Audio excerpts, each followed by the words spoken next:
Hello दोस्तों, नमस्कार। तो आज मेरा कोई ब्लॉग नहीं होने वाला है। ये मेरी 4 महीने पहले की यादें हैं, जब मैं पल्लवी के टाइम पे चेकअप के लिए जाया करती थी। तो ये मेरे साथ की सारी प्रेग्नेंट औरतें हैं और हम सभी जो है हर हफ्ते चेकअप के लिए जाते थे, लास्ट में 7 मंथ के बाद। तो यहाँ पे मेरा इस दिन 84 नंबर लगा था और मुझे एडमिट होना था सिजेरियन डिलीवरी के लिए। तो उस दिन मैं घर आ गई थी वापस। तो सेकेंड डे मुझे जो है एडमिट होना था। तो काफ़ी घबराहट भी हो रही थी मुझे, क्योंकि सिजेरियन डिलीवरी मैंने पहली बार सुना है, क्योंकि मेरा पहला बेबी नॉर्मल हुआ है। तो सिजेरियन हो या नॉर्मल हो, तो डिलीवरी का दर्द तो झेलना ही पड़ता है। और बाकी माँ, यूँ समझो कि मौत के मुंह से वापस आती है माँ जब बच्चे को जन्म देती है। तो यहाँ मैं एडमिट हो गई थी। यहाँ पे लोगों को देख के मुझे डर भी लग रहा था, लेकिन खुद को संभाल भी रही थी मैं पेशेंट को देख के, कि मुझे जो है मेरी बेबी का लो लाइन प्लासेंटा था, तो सिजेरियन डिलीवरी के लिए बोला गया था। तो यहाँ पे कोई एडमिट हो रहे थे, कोई डिस्चार्ज हो रहे थे। जिन लोग ये सहारे से चल रहे हैं, इनकी भी सिजेरियन डिलीवरी हुई थी, तो मुझे थोड़ा डर भी लग रहा था। तो यहाँ पे एक दीदी जो अपने हस्बैंड के सहारे चल रही थी, इनका डिस्चार्ज है। और काफ़ी लोग मेरे साथ एडमिट भी हो रहे थे, जिनको देख के मुझे हौसला मिल रहा था। तो मैं भी चली गई थी यहाँ पे। तो मेरा सफ़र भी कल मुझे एडमिट होना था। सकता है मेरा इस बार सिजेरियन डिलीवरी होने का चांस इसलिए आया क्योंकि बेबी का प्लेसेंटा लो लाइन था। तो उस वजह से हम रिस्क नहीं लेना चाहते थे कि माँ और जच्चा और बच्चा जो है दोनों ठीक रहें। इस वजह से मैं सिजेरियन डिलीवरी के लिए रेडी हुई थी। और इस बार हस्बैंड जी का काफ़ी सपोर्ट, काफ़ी प्यार रहा है। और हस्बैंड लोगों को साथ में ज़रूरी होना चाहिए, क्योंकि काफ़ी सपोर्ट मिलता है, काफ़ी हौसला मिलता है जो है इंसान को एक नई ज़िंदगी के लिए। तो ये हमारे यहाँ पे मेरे साथ के पेशेंट हैं, जिनको देख के मुझे काफ़ी हौसला मिल रहा था। घबराहट भी हो रही थी, लेकिन उनको देख देख के मैं खुद को संभाल रही थी कि कुछ नहीं होगा, तेरे साथ बहुत सारे पेशेंट हैं। पेशेंटों को देख के दूसरे पेशेंट भी सोचने लगता है कि जैसे ये झेलेंगे मेरे साथ हैं, मेरा भी हो ही जाएगा। तो अभी उन डॉक्टरों ने हमें जो है सब कुछ नेकलेस वगैरह निकालने के लिए बोला था, क्योंकि सुबह का टाइम दिया था। सर आए थे राउंड पे, तो बोला था कि सुबह के लिए रेडी हो जाना। तो नेकलेस वगैरह निकाल दिए थे, मेरी फुल्ली नहीं निकल रही थी। तो उस पे बाद में हमने उस पर टेप लगाया। और यहाँ पे उन्होंने हमें पेज दे रखा है, जिस पे बेबी का मूवमेंट का लिखते हैं कि कितने बार मूव किया है। तो इसमें लंच टाइम, डिनर टाइम और वो सब कुछ लिखा रहता है, तीनों टाइम लिखे रहते हैं। तो उस पर टिक करना पड़ता है। तो ये लिखा है।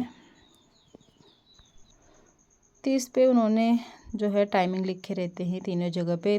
जिस टाइम पे हमारा जितने बार मूव होता है बेबी का, उतना जो है एक एक लाइन मारनी पड़ती है डॉक्टरों को दिखाने के लिए, ताकि उनको पता चले कि बेबी ठीक से मूवमेंट कर रहा है या नहीं कर रहा है। तो उन लोग पेशेंटों में पर्चियाँ थमा देते हैं और बार बार आकर पूछते हैं। तो अभी रात का खाना भी हो चुका था हमारा, और हमें इसके बाद जो है हमारा खाना जल्दी हो गया था, रात के 7 बजे। और इसके बाद हमें खाना अलाउड नहीं है, पानी पीना भी अलाउड नहीं है। तो हमें फिर नेक्स्ट डे बहुत टाइम बाद दिया था, तो बोला था कुछ खाना पीना मत, और सुबह हमें नहाने के लिए बोला था। तो यहाँ पे हम मॉर्निंग के टाइम पे, मैं और मेरे साथ के जो भी पेशेंट सिजेरियन डिलीवरी के लिए तैयार थी, तो उनके हस्बैंड सुबह सुबह यहाँ पे आ गए थे देखने के लिए। तो हम लोग रेडी हो गए थे सिजेरियन डिलीवरी के लिए। ये पर मेरे साथ के लोग हैं जिनकी मेरे साथ सिजेरियन डिलीवरी होगी। और ये मेरी फुल्ली पे जो है टेप लगा दिया है, क्योंकि वो निकल नहीं रही थी। कोई भी नेकलेस, ज्वेलरी वगैरह जो भी हमारे रहते हैं, कुछ नहीं पहनना पड़ता है उसमें। और बाल वगैरह भी बांध दिए थे दीदी लोगों ने, जो यहाँ पे नर्स रहते हैं। छोटे छोटे सब तरह की फैसिलिटी है, तो सारे लोग हमारी हेल्प कर रहे थे। तो दीदी लोगों ने हमारे बाल वगैरह, टोपी वगैरह पहना के और हमें पेशेंट के कपड़े पहना दिए थे। स्वेटर में मुझे ठंड लग रही थी, तो थोड़ा बोला था कि जब तक ऊपर जाते हैं ओपीडी में, तब तक के लिए अलाउड रखा था। तो उसके बाद कुछ भी कपड़े पहने अलाउड नहीं रहते हैं। और ये है मेरा सिजेरियन डिलीवरी के बाद जब मैं वापस वार्ड में आ गई थी। तो मेरा मुंह पूरा सूज रखा है। अभी भी मैं बेड से उठ नहीं रही थी, क्योंकि होश में तो आ गई थी मैं, बट उठना मना था, करवट बदलना भी मना है। और बेबी को अनआईसीयू में रखा गया है, क्योंकि मेरी 8वें महीने में सिजेरियन डिलीवरी हो गई थी। तो मेरे साथ के पेशेंट के सबके बच्चे उनके साथ हैं। उनकी जो है 36-37 वीक के आसपास जिनका हुआ है तो उनका बेबी उनके पास था। मेरा थोड़ा जल्दी हो गया था तो मेरा जो है NICU में रखा गया है। मुझे कल मिलेगा और मेरे पूरे मुंह पे सूजन टाइप की आ रखी है क्योंकि 2-3 दिन से जो है ग्लूकोज लग रहे थे और यहाँ पे हम घर आ गए थे 3 दिन बाद।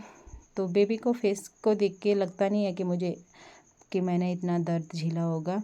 यहाँ पे हस्बैंड जी अपने बेबी के साथ काफ़ी टाइम स्पेंड कर रहे थे तो उनको देख के खुशी भी होती है, तो अपना दर्द भूल जाते हैं और पेन जो होता है वो तो हमको भी पता होगा।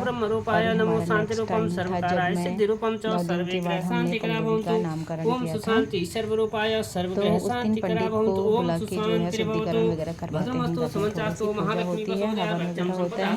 तो हस्बैंड जी और मैं और पल्लवी पूजा में बैठ चुके थे। हमने इसका नाम भी पल्लवी रखा है और ये मेरा सार्थक है। इसके साथ मेरा भतीजा भी है आरुल। और ये पंडित जी के द्वारा हमने उस दिन वहाँ पे शुद्धिकरण करवाया था। मामा लोग भी आ रखे थे, काफ़ी लोगों को हमने इनवाइट किया था, मामी लोगों को। तो आज इस खुशी को देख के लगता नहीं है कि मैंने ये सारी चीज़ें झेले होगा। इस याद को मैं जो है शेयर करने का मतलब भी मेरा ये है कि मैं अपने इस मोमेंट को याद रखना चाहती हूँ। काफ़ी टाइम से मैंने 4 मंथ हो गए पर मैंने ये वीडियो शेयर नहीं किया, लेकिन कभी ना कभी मुझे लाइफ में इसको देख के जो है अपनी यादें इसको देखेंगे। जितने भी आते सो मेरे चाची भाभी लोग जो भी हैं, मेरे भाई भतीजे, सब लोग इसको मोमेंट को याद करेंगे। कभी मिसिंग मोमेंट के नाम से कभी स्टेटस लगाया करेंगे। जब मेरे बच्चे बड़े हो जाएंगे, हम लोगों की एज काफ़ी बड़ी हो जाएगी, इन खुशियों को हम रिपीट से देखेंगे तो कितना अच्छा लगेगा। तो इसलिए मैंने अपनी इन यादों को, दुख के साथ खुशियाँ भी हैं, तो मैंने सोचा क्यों नहीं इनको मैं शेयर करूं, ताकि मैं बाद में, मुझे अभी भी हल्का फुल्का पेन हो रहा था और इसके बाद हम लोगों के घर आने की तैयारी भी थी क्योंकि हम तो गांव में रहते हैं और ये मेरी देहरादून की यादें हैं। तो मैंने उस घर से, उस हॉस्पिटल से सारी यादें जुड़ी हुई है अपनी पल्लवी के साथ जो है, जब से वो काफ़ी टाइम से, जब से मैंने उसका ट्रीटमेंट स्टार्ट किया था, तो मैंने काफ़ी यादें जुड़ी हुई हैं उसके साथ। तो आज का इस वीडियो को शेयर करने का मतलब मेरा इतना ही था। बाकी भैरव बाबा फैमिली को खुश रखे मेरी, और बाकी और क्या चाहिए। मैं भी धीरे धीरे स्वस्थ हो रही हूँ और आशा उम्मीद करती हूँ ऐसे ही टिकी रहूँ। भगवान की कृपा बनी रहे आप सभी लोगों पर भी, हम पर भी। और बाकी इस वीडियो को एंड करते हैं। यहीं तक मेरी यादें रही हैं ये मेरी। बाकी इन छोटी सी वीडियो को शेयर करने का यही मतलब था। Bye bye, take care.